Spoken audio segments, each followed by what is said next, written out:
Okay, we're on page 1267. Oh, what am I doing here? No, I'm sorry. No. One second. It's 59? 61. No, 1261. Yeah. 61. Basically finished. Yes.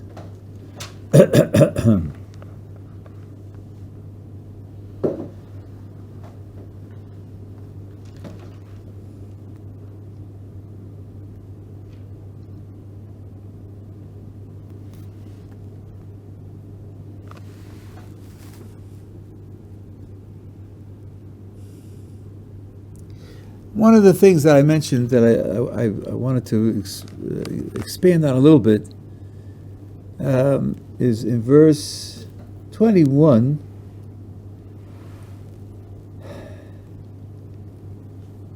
I'm sorry, 22. The days on which the Jews gained relief from their enemies. We spoke last time about the fact that it's a relief from the enemies. Not the day in which their enemies were destroyed, that's the 13th, but the 14th on which they had relief from their enemies. And the month which had been transformed for them from one of sorrow to gladness, from mourning to festivity. The month. Who says the month has any significance? Well, how does the month get in here?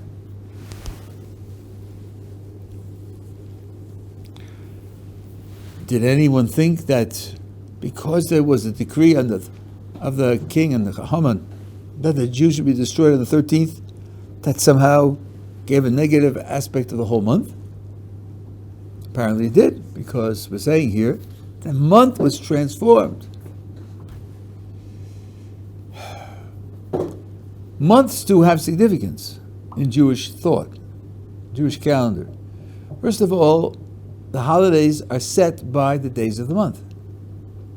So it's the day of the month. You have to have a month as a unit in order to identify the day which you are designating. You probably know that there are mazalos, which are sometimes thought of as constellations of stars in the sky. Each month has assigned to it a mazel.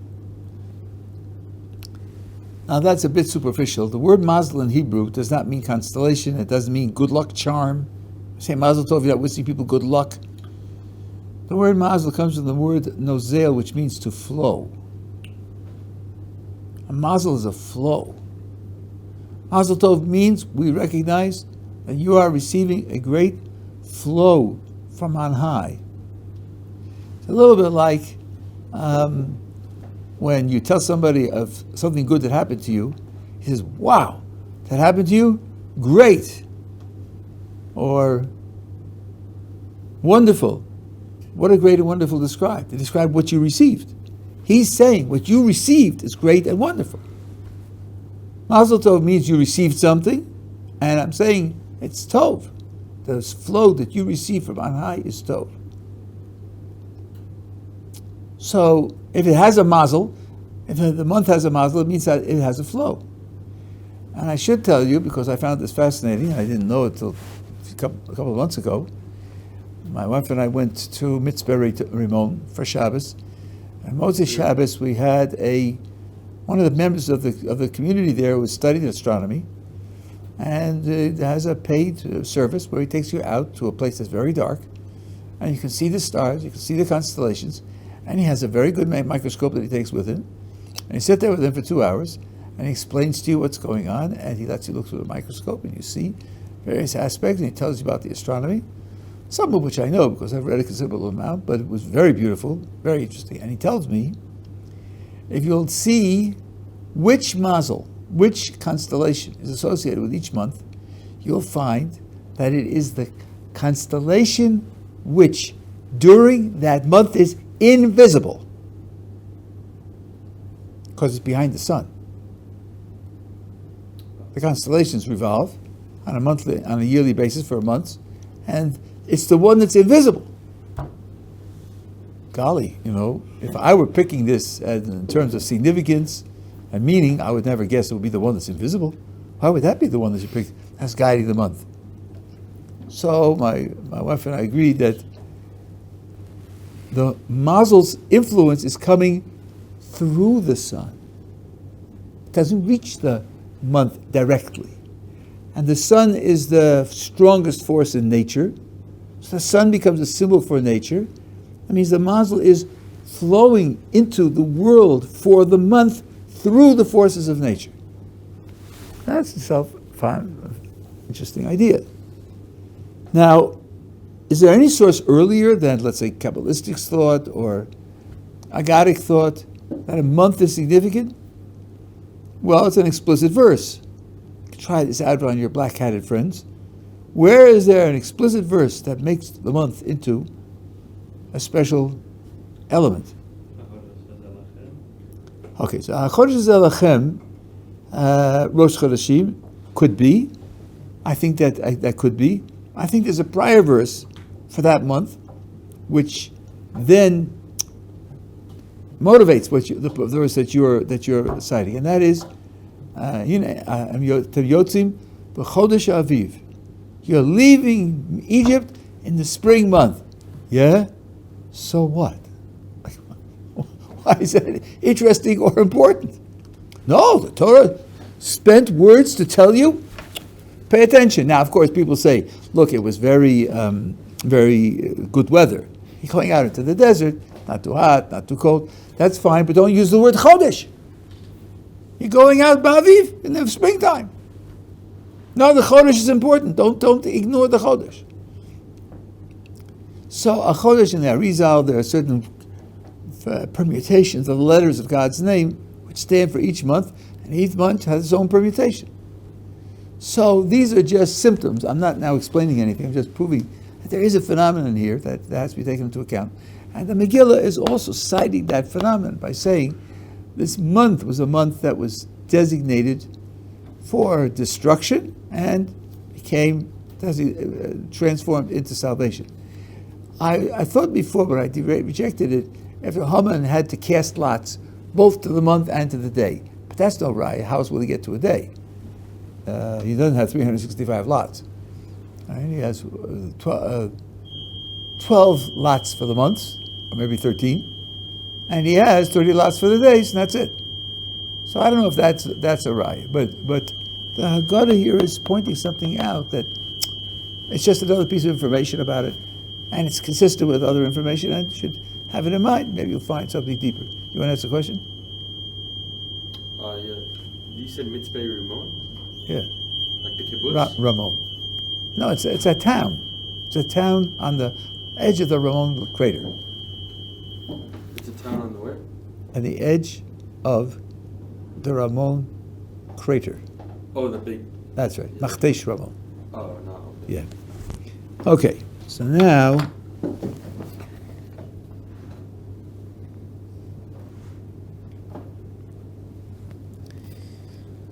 now, 24 on page 1261.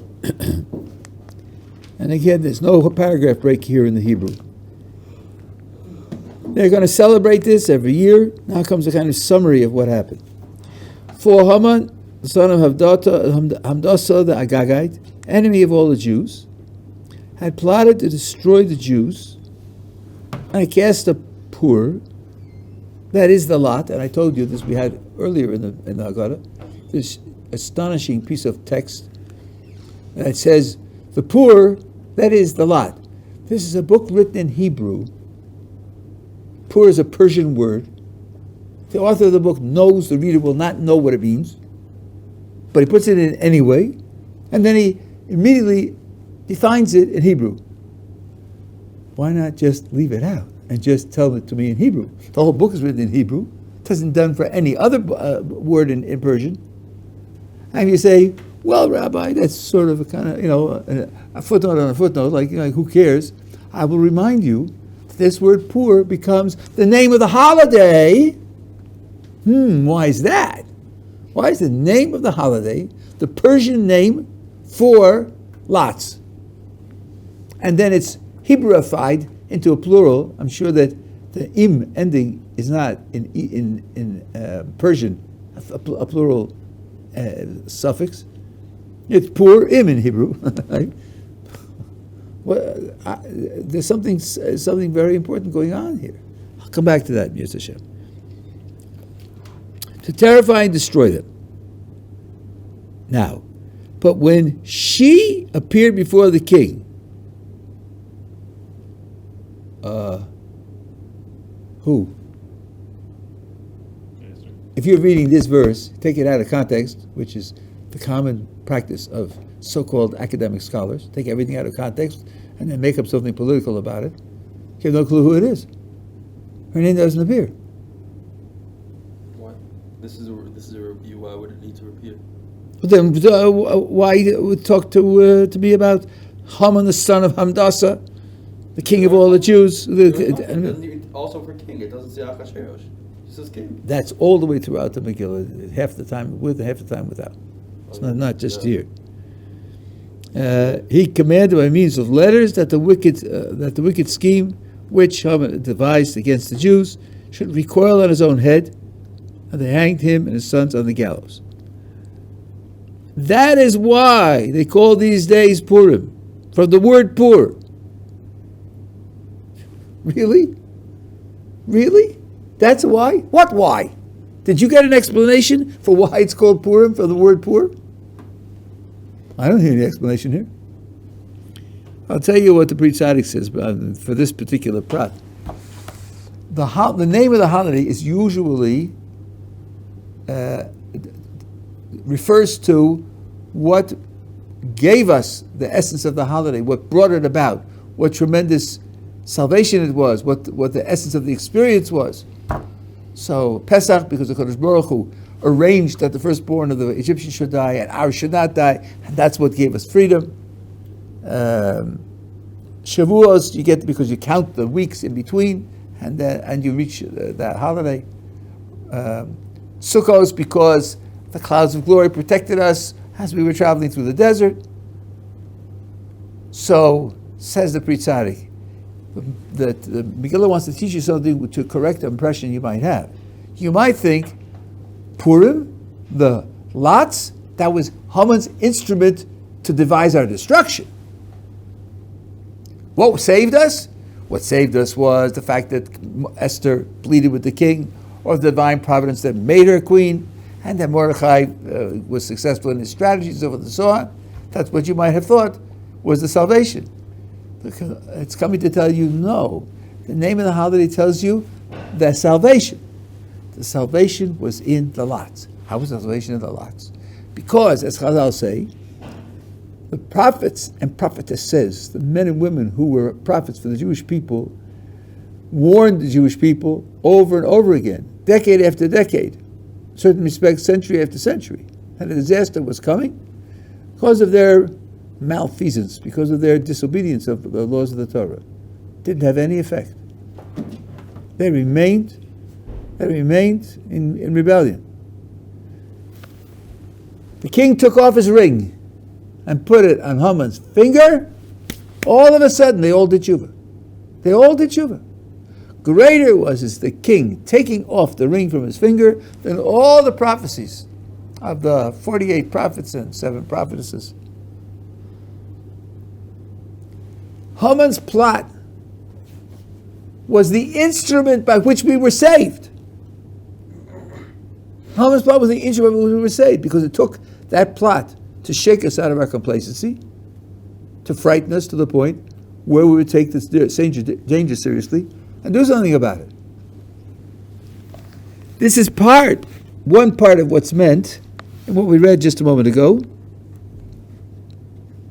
in verse 25. And she appeared before the king, commanded by means of the letters that the wicked scheme which Haman had devised against the Jews should recoil on his own head. It's because of his scheme that he was destroyed.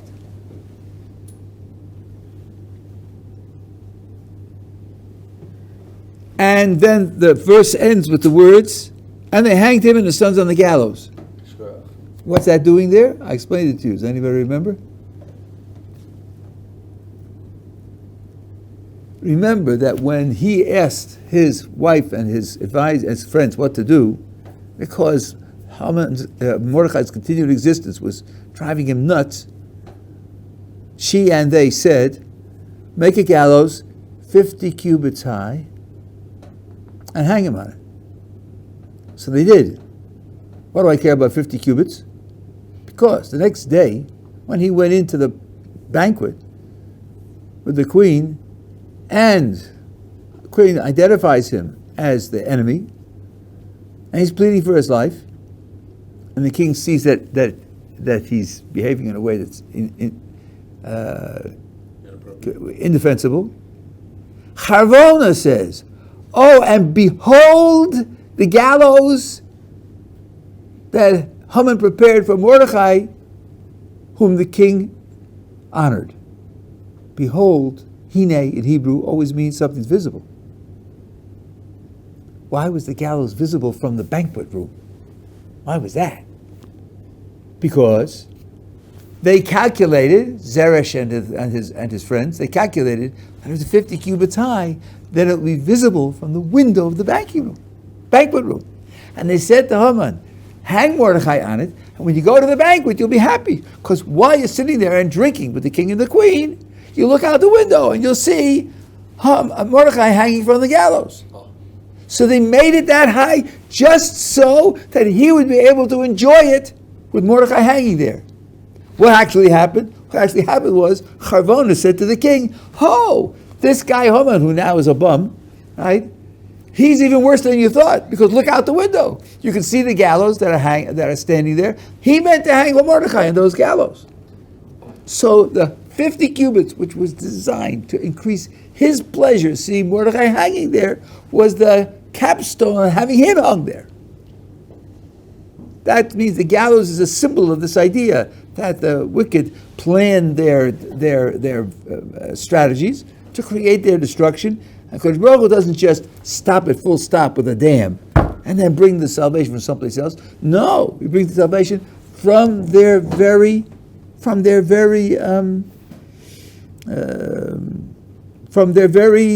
own plans. A little bit like what some people have pointed out, that the Nazis, never accepted relativity because it's a Jew who thought of it. Relativity, Einstein's theories, became the foundation for building atomic energy, atomic bomb. And it was with the atomic bomb that the Americans defeated the Japanese. Suppose they had accepted relativity, the Germans, and they had gotten to the atom bomb first, the war would have come out very, very differently. Could have. I'd say would have. We don't know what would have happened. It could have come out very, very differently. So their anti-Semitism prevented them from finding what could have been their salvation. But it prevented them. Their own animus against the Jews stopped them from being successful. Yeah. I heard that the Germans were working at the same time on they were, that's why they took the Americans took a lot of German scientists. Einstein came before that in the 30s. No. That's why America took a bunch of German scientists during around the time of the Cold War. They took them in as workers so that they can keep some of their knowledge. It's a separate thing. The point, what I heard is that was the gallows built in front of Haman's estate? I don't There's know. no knowledge. He was the prime minister. He could build it anywhere he wants. So there's no possibility it could be there. I didn't say one way or the other. I'm trying to figure out, maybe that's the reason why he knew that that's Haman's gallows. He sees it and he's like, oh, it's in front of the I palace. see. And then, oh, that's got to be Haman's. Oh, that was your question. Oh, not a bad thought. Not a bad thought.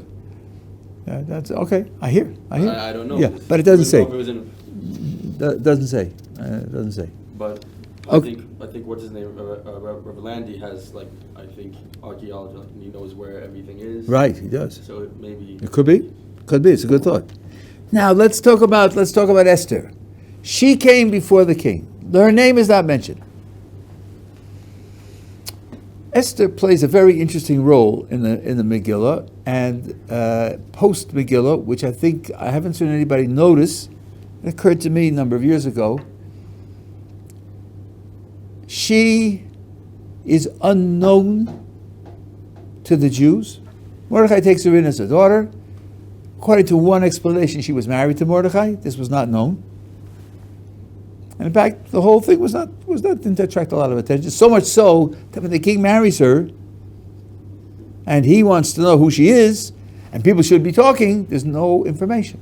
He does everything that he can to try to make an investigation as to who this woman is that he married. He's fascinated by, infatuated by, and he can't get any information. So her identity is hidden. She doesn't tell because Mordechai said, don't tell. Okay. Then, the story comes to its end. She identifies herself as Jewish to the king and pleads for the Jewish people, and the salvation takes place. What happens after that? What happens after that? Well, she's queen. Hello, she can't just go home. She's queen. So she stays queen. Not only that, but she bears a son to Achashverosh, who does not grow up as a Jew, does not grow up as practicing the mitzvahs of the Torah. But it is a Jew. Of course he's a Jew. I say he doesn't grow up as a Jew. You know, on Purim, we dress our children up. I didn't. A lot of little girls are dressed up like Esther. I've asked people, would you wish for your daughter a life like Esther? I think you'd think 6 times before you did that. She was a great heroine, one of the greatest people in Jewish tradition, but she had some life. She stayed married to that shlub. She bore him a son. Son does not fear Zach as a Yid, does not live as a Jew. So I asked this of a number of people: how to look at Esther? How do we understand her? So he said to me, there's a famous husband, my son-in-law, one of my sons-in-law. He said to me, Chazal say, Esther min Torah minayin. Where is there a hint to Esther in the 5 books of Moses? Haser astir's panai, I will hide my face from them. Esther lived with Hester Panim. She had to hide herself, and the Kodesh Baruch Hu, to a certain extent, didn't show himself to her. On her way into Achashverosh, when she was to plead for the Jewish people, she said the verse which is recorded for us in Tehillim, Keli lama azavtani. My God, why have you abandoned me? So the Chazal say that in the various passages to the palace, there was a room full of idols. And she felt a loss of connection with the Kodesh Baruch Hu under those conditions. Okay, idols, shmaidols, the guys Kodesh Baruch Hu can appear where there are idols. Kodesh Baruch Hu took us out of Egypt himself with all the idols. There's no limitations on the Kodesh Baruch Hu. She went through that. She felt abandoned. That's her place. Her place is to live with Hester Panim. That remained her place. She's the only one that wasn't saved. She's the only one that wasn't saved. She was in a compromised position, remained in a compromised position. That Hester Panim, was her goral. It was her position of the contribution to the world to live with that Hester Panim. So here, when she came, who? She. Just she, without a name. She's a shadow. She's a shadow. When you look on the surface, you don't see who she is. You don't see what's going on inside.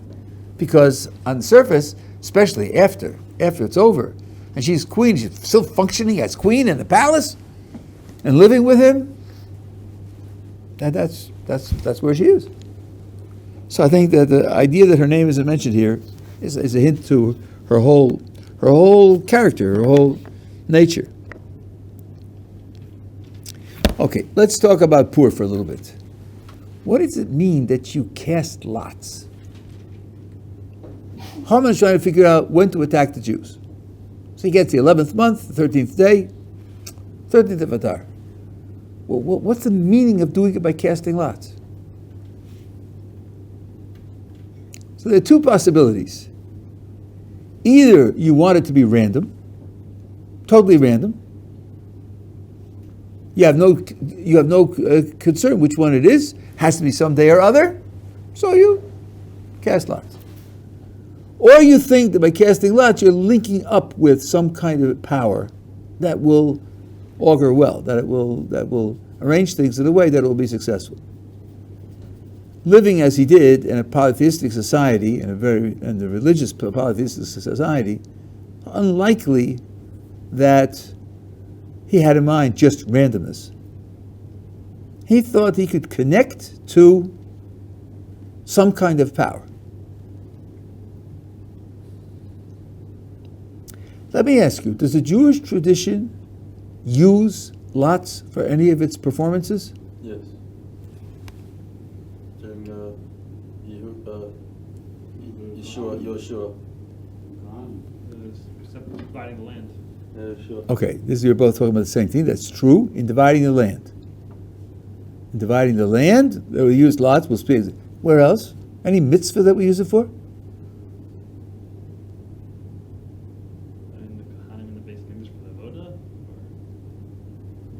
Where? Where? I don't know. Yes, you do. If you know that much, you should know the answer. You don't know where? The So'ir LaAzazel. There were two goats, and they were supposed to be chosen to be as identical as possible. Clones, if possible. Identical twins, if possible. And then you have two lots, one with the name Azazel on it, and one with the name of Hashem on it. And he draws the lots, and if his right hand comes out with the name Hashem, it's a good sign. And that one becomes the one for Hashem, that becomes the one for Azazel. Let's see, what exactly is going on there? They should be as identical as possible. If they're as identical as possible, that means there's no natural reason to preserve one over the other. Now, are you drawing lots because since they're as identical as possible, and there's no natural reason for one to have to be one and one to be the other, therefore it's random? No, for sure not. What it means to say is that things can look exactly the same in naturalistic terms, and there can be a gigantic difference between them in spiritual terms.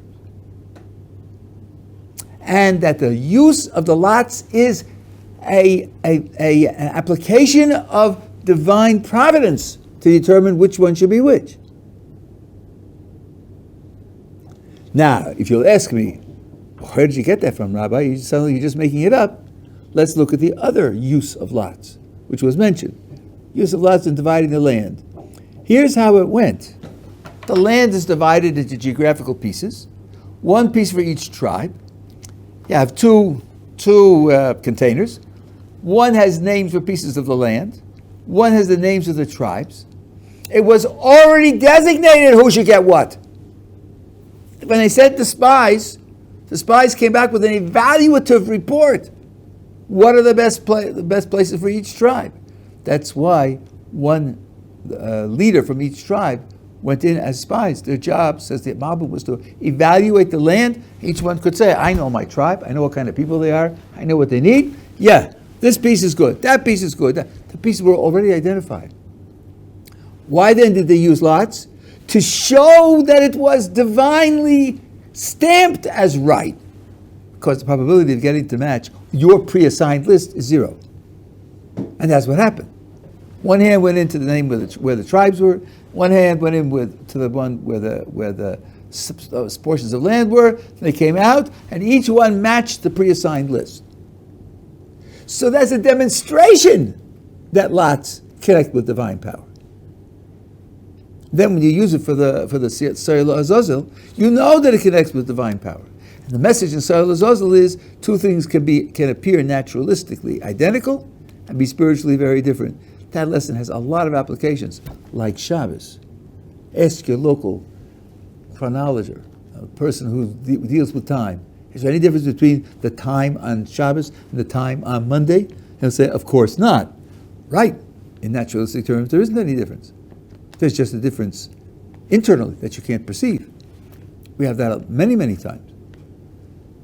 So, here, Haman had a conception of what lots do. They connect to all sorts of polytheistic, idolatrous powers, which give the day a certain propitious nature, a certain nature that's going to be successful. Indeed, when it came out to the 13th of Adar, Haman said, aha, Adar, that's the month in which Moses died. Yeah, my gods have it right. That's a bad month for Jews. So it gives me an advantage. Nobody told him that he was also born in Adar. Moses lived 120 years to the day. So then you could say, on the contrary, his dying in Adar was the completion of the promise that HaKadosh Baruch Hu fulfills the days of tzaddikim from day to day to give them whole years. But he didn't know that. But you see what he was doing with the poor.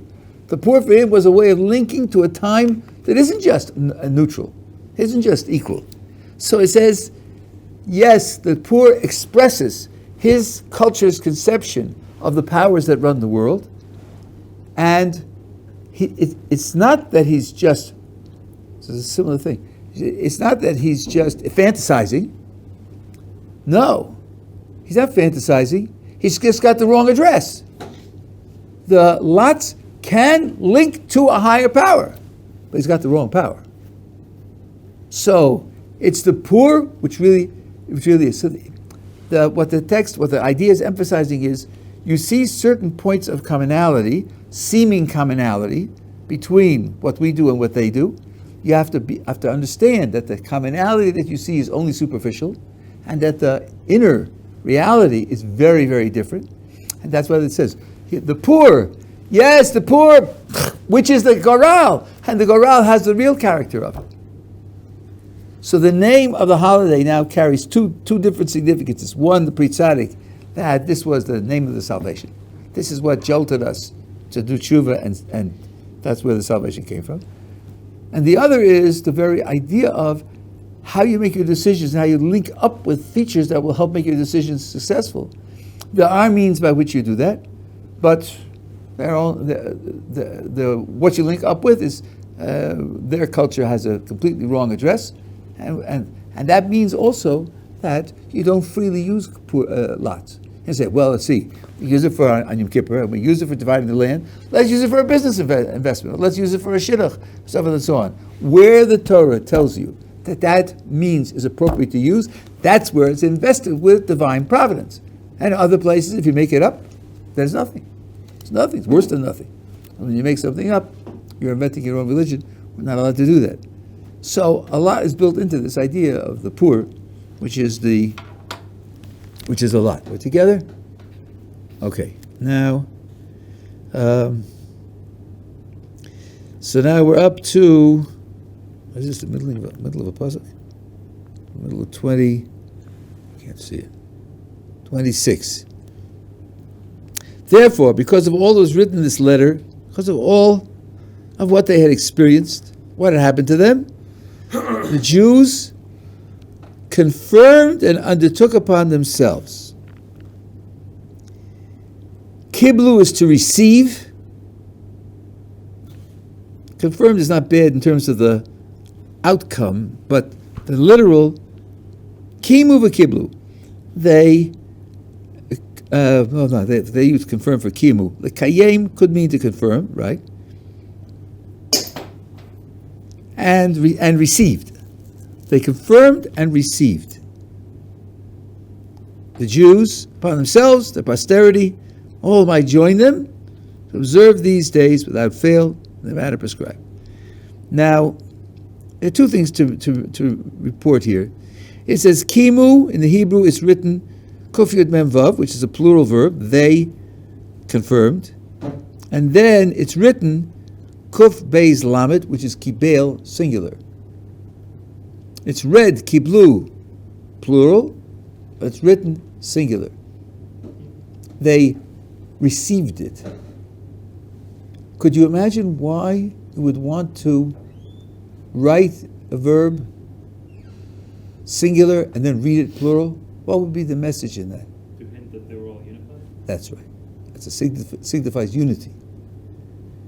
Really, I mean, the ultimate metaphysical reality is what's written. Kuf Beis Lamed. So there's a shuruk underneath. There's the three slanted dots. You read it kiblu. But it's a kiblu that's really a kibel. Now, question is why you need both of these words and what they refer to. So one pshat, which is very important, kibu, masha kiblu kvar. They now confirmed what they had received beforehand. The Gemara says something, I would say, challenging. It says that when we received the Torah at Sinai, Kadosh Baruch Hu held the mountain over our heads. You received the Torah, fine. If not, this is your end. So there's an element of coercion. Here, Chazal tell us, they received it of their own free will, without any coercion. So it was like a completion of the process. To receive it under duress has a certain weakness, a certain lack of sincerity and lack of total commitment in it. Here, they received it with a sincerity and completeness. Now, this picture has a number of problems that have to be addressed. First of all, which almost no one mentions, even though Rashi does say it in Chumash, let's picture the scene physically. You have a mountain, and then you have people circling around the mountain at the base, right? If you pick up the mountain, is the mountain over their heads? No. It's over the piece of land that it was sitting on, which is empty. So what does it mean that he held the mountain over their heads? Says Rashi, they all ran into the center, under the mountain. They ran under the mountain. They had been told, don't go up on the mountain, don't touch the mountain, you'll die, because God is going to appear there. Don't go on the mountain. Don't touch the mountain. But now that it's off, why not go in? Get as close as you can. You may have heard the Midrash that when God was giving the Torah to the Jewish people, he offered it to all the other nations of the world, and they all said no. The Midrash says, each nation said, what's written in it? To one, he said, don't kill. He said, listen, sorry, but we're running an empire. You don't run an empire without killing people. Tell Putin, right? You don't run an empire without killing people. So we don't want it. And another one said, what's written in it? It said, don't steal. Listen, don't talk to us about stealing. That's the way we live. We don't have to have it, right? So that raised a lot of questions, but the Shem Shmuel says, were the Jewish people also given that kind of test?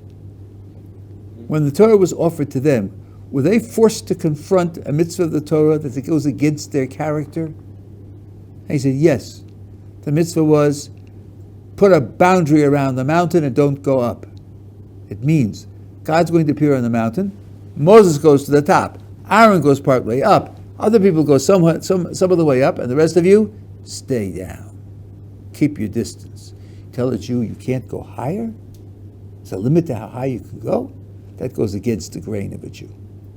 Doesn't want to hear that. And yet, we had to accept it. We had to receive it. Okay. Now, we said that they accepted it under duress because they were threatened by the mountain. But 2 days before, God asked them whether they wanted it or not, and they said, Na'aseh v'nishma, we will do and we will understand. Giving a blank check, we're prepared to do it without reservation. So why then did you have to hold the mountain over their heads? So there are various answers. Torah Shebiksav and Torah Shebal Peh, or you have to show that it wasn't really voluntary. It wasn't really up to them. Had they said no, they would have been forced. But at any rate, the Gemara says that an element of forcing was used to seal the commitment at Sinai, and that for more than a millennium was a weakness in their connection to the Torah. That was repaired here that they were accepted it again in Purim. Okay, they accepted it again in Purim. When? After the story's over. After the story's over. Rashi says in the Gemara, they accepted it, me'avas hanes, because of the love of the miracle that God did for them.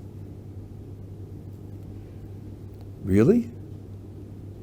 That's now supposed to reflect back on the original and say, before it was coercion, and therefore it was not a full commitment.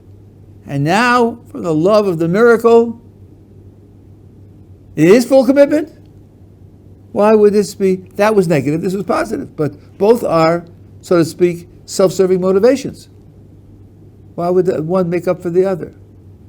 So here, one way to answer it, I wouldn't say the answer, but one way to answer it is a word from the Kedushas Levi, which I think is very, very, very deep and very important. Let's imagine that a person is drowning, and at that moment, a bolt of lightning strikes a tree, and the tree falls over, and falls over right in front of him in the water. And he grabs the tree, and he's saved. That's a miracle, you know. And he's very thankful. Now, the Kedushas Levi, whom I'm paraphrasing now, says there are two ways to think about this, two ways to relate to it. One is to say, I was drowning. There was no way to save me. I was lost. I was dead. A bolt of lightning struck the tree, and the tree fell down, and I could grab onto it, and I was able to survive. So my life was saved, and it's a miracle. Now, where do miracles come from? Miracles come from God, and therefore I'm thankful to God that He saved my life. That's one way to say it. But here's a different way to say it.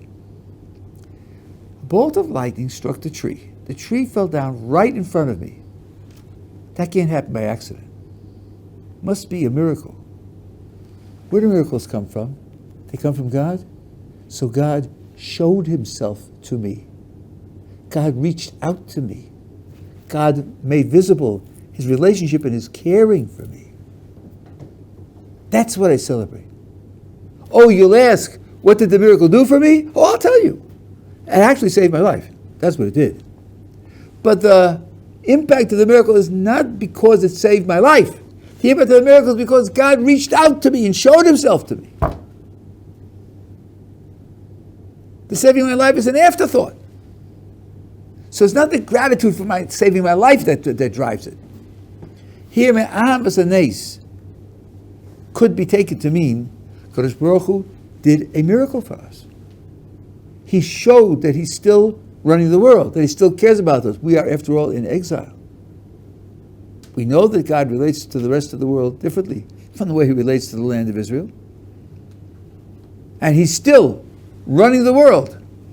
And that everything that happens in the world is dictated by divine providence. That's what we get out of it. That love could be a completion.